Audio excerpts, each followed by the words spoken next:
I'm Suzi Landolfi, and welcome to Be Crazy Well. I want to read you something. Remember, the reason why we're talking, the reason why you're listening, I'm talking. I would prefer us both talking and both listening, but can't always get what you want. And when usually we don't get what we want or we do, it creates a mood. Someone said that to me yesterday. Somebody I was working with, a really amazing young woman.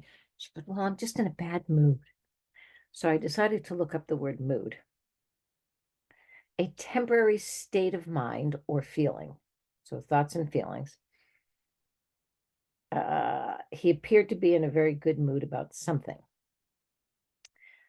Then adjective, mood music, for instance, inducing or suggestive of a particular feeling or state of mind. So now we're creating or suggesting a way to feel, or you might have a feeling, thoughts and feelings. I've been always wondering why I hated the words, "I'm in a bad mood." My dad was always in a bad mood. And it was so difficult.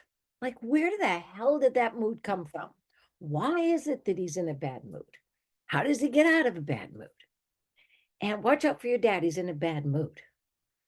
Or, hey, I'm in a good mood. And then you get more anxious. Why? Because now, what if I ruin the good mood? Now, I have a degree in theater first. So before I did psychology, and they're very similar. I mean, think about it. If you're playing a character, you're learning about people and maybe why they do what they do, why they feel the way they do, why they think the way they do, and act the way they do. So it wasn't a big stretch going from theater to psychology. It was interesting, though, that we also, in theater, did create the mood. And the way we did that was oftentimes through lighting or sound, maybe the music playing in the background, or mostly lighting, I'd say. Some costumes, some set. If it was very dark and not a lot of light, that was the mood of something ominous is about to happen. And I thought, okay, we're creating a mood. Or somebody says, there's a great old song many of you will not know called "I'm in the Mood for Love." And simply because you're near me. That's the lyrics. "I'm in the mood for love simply because you're near me." They didn't talk about pheromones. They didn't talk about, the idea that there's a chemical reaction. They talked about the mood. Now, the trouble with moods for me, I kept thinking about, why don't I like moods? Why is it that I'm so resistant to the idea that someone can be in a bad mood or have a mood? I think it's because there's a justification. Let's put it that way. There's a justification for my bad mood.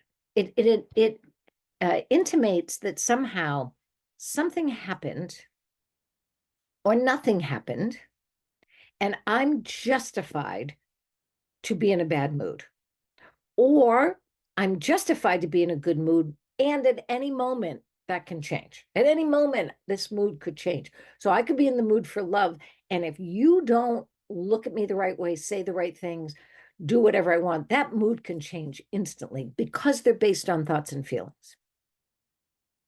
They're also temporary. So now it seems to me that when you say you're in a bad mood, or I say in a bad mood, or a good mood, which actually I don't do that anymore. I don't think about my mood. I don't feel about my mood. I create my actions regardless of my thoughts and feelings. So this idea that it's temporary always bothered me as well, because now I'm walking on eggshells. My dad is in a good mood. Oh, that's great. Maybe it's because he had 3 shots of cutty sack.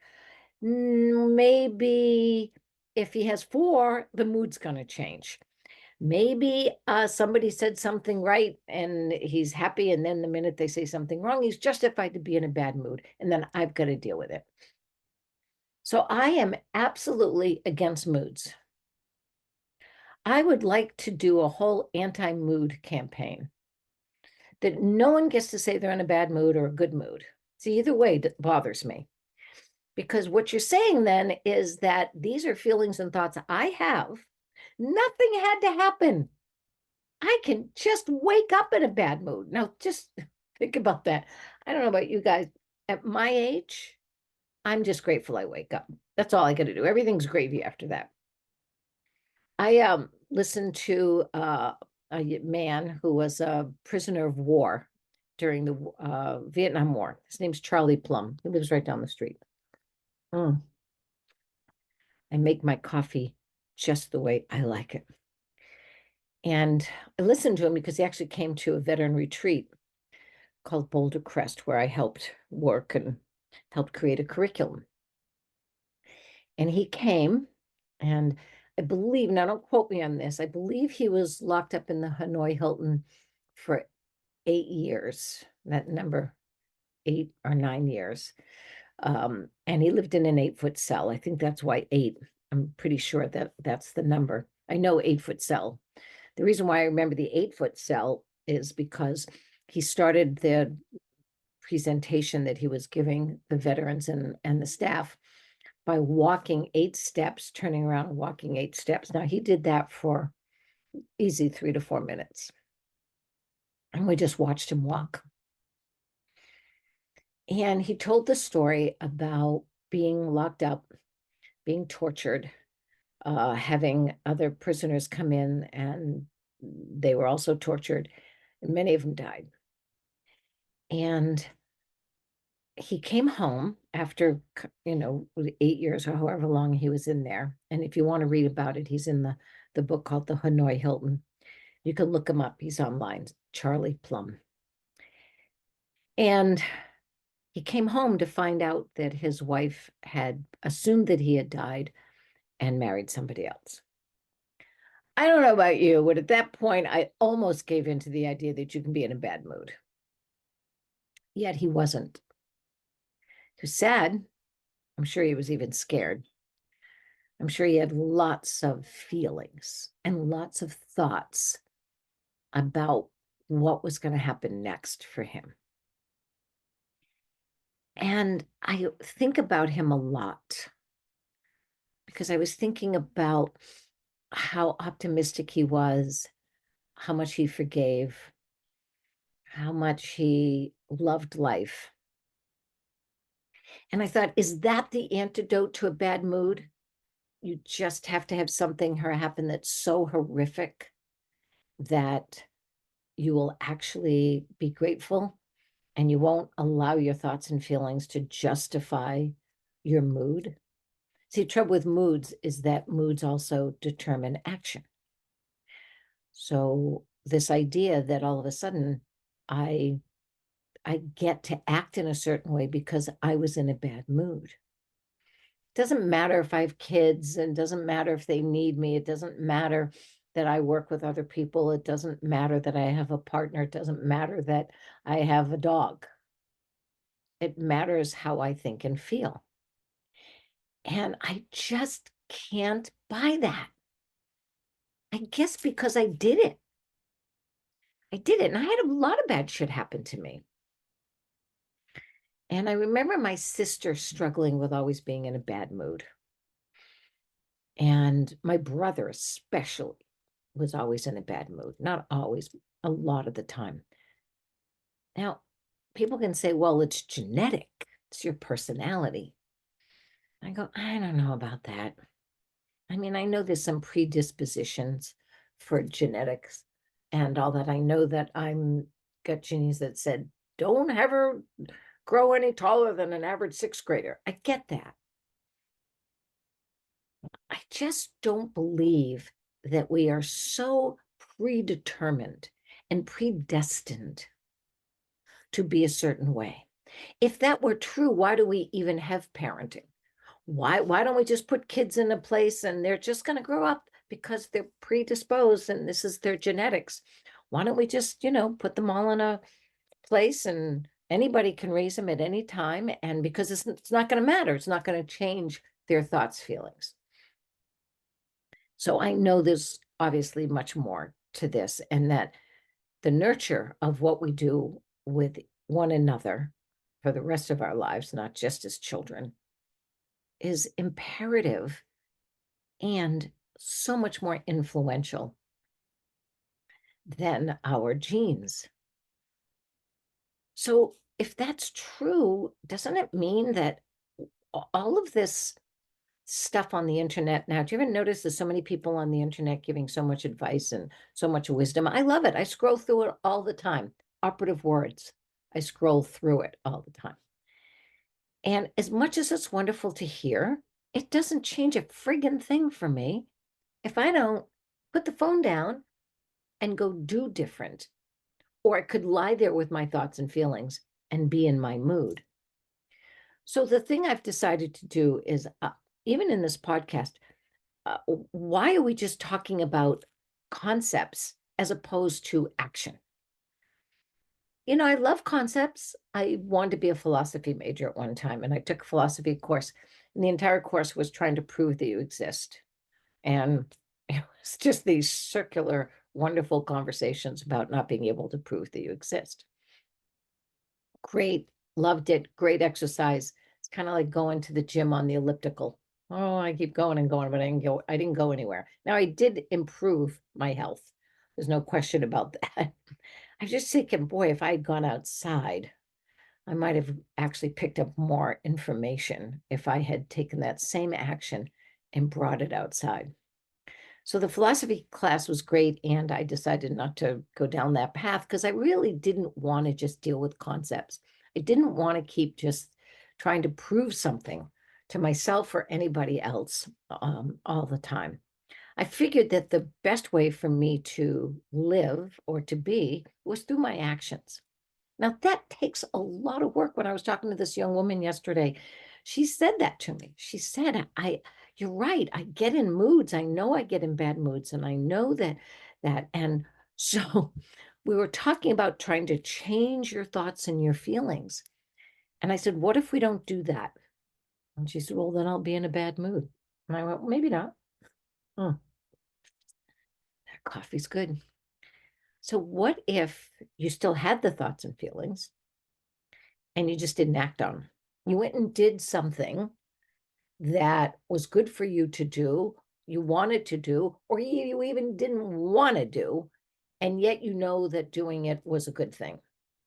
So she's fostering this wonderful dog, and it's a golden retriever, and I know how much they shed. They shed almost as much as I do. And so I asked her, I said, and she's thinking of keeping the dog. And I said, do you mind dog hair? Now, I want you to hear that. This is actually brilliant what she did. She said, yeah, I used to mind dog hair. I love the dog so much, and I just vacuum every day.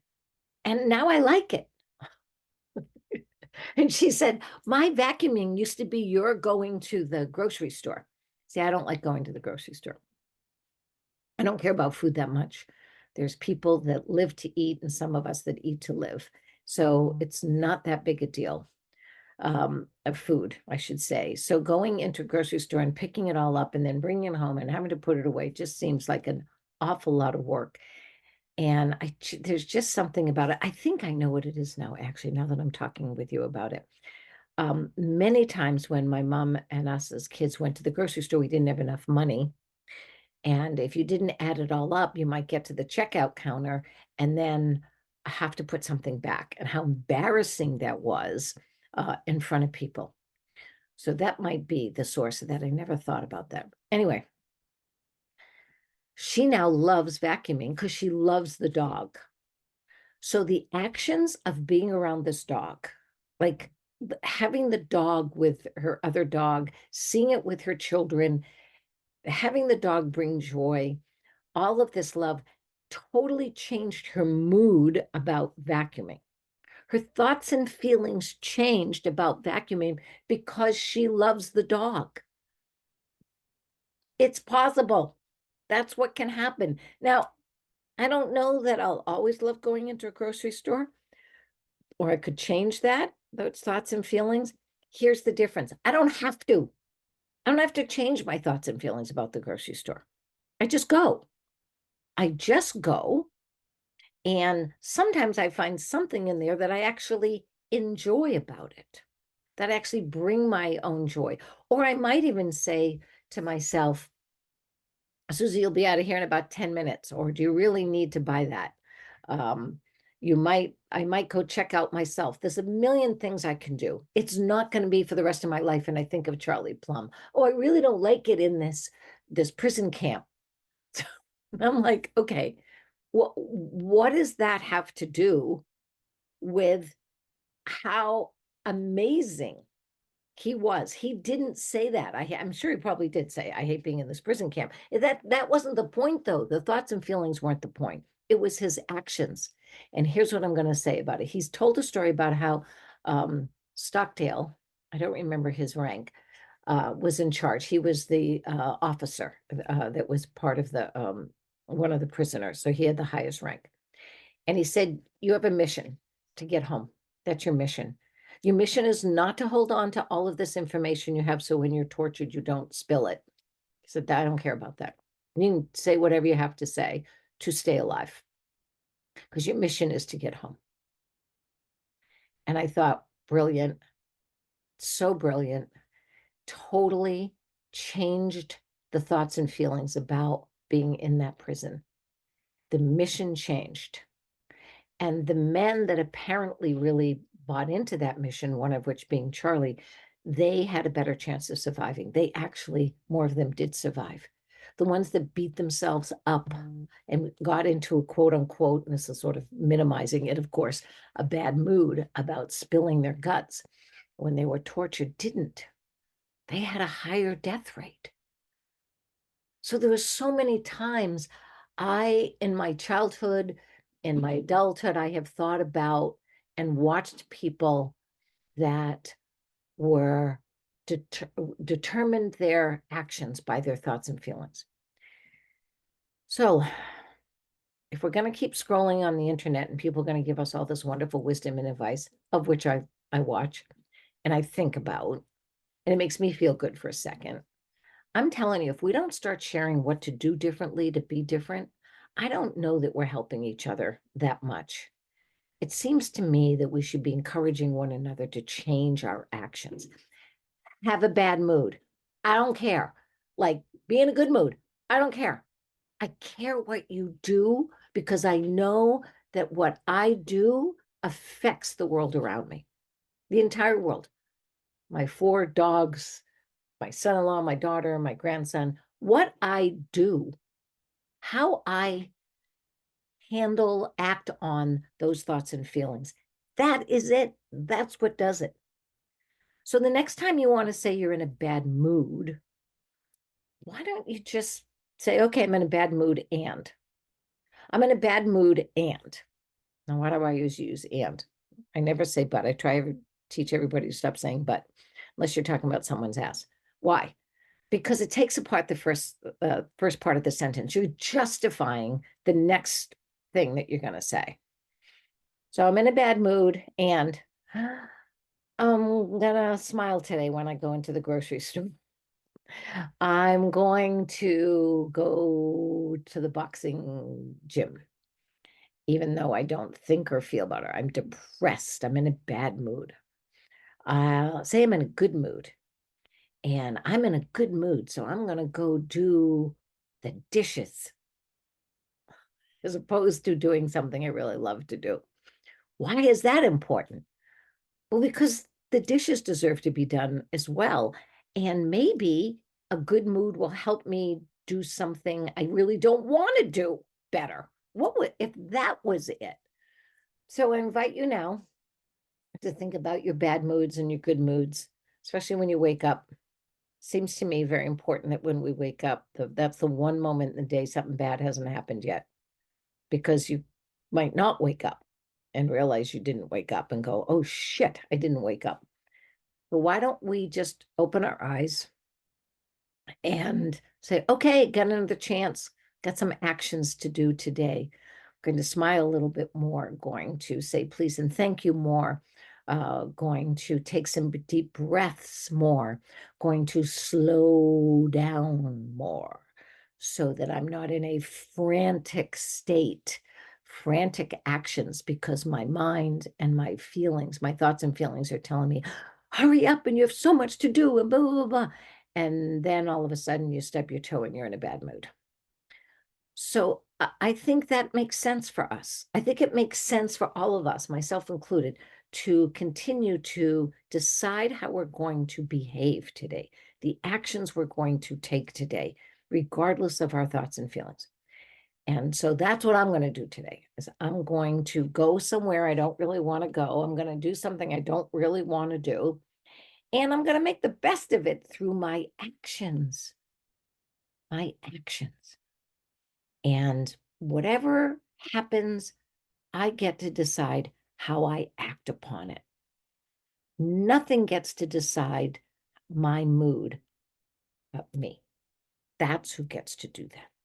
So I invite you to decide your mood through your actions.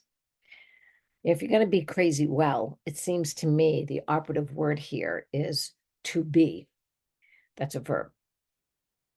And to be crazy is an adjective in this case. So crazy is this idea of doing something that maybe other people think is crazy. Like, that's crazy. How can you be in a good mood? You just lost so much money in the stock market, or you just, your car just got wrecked.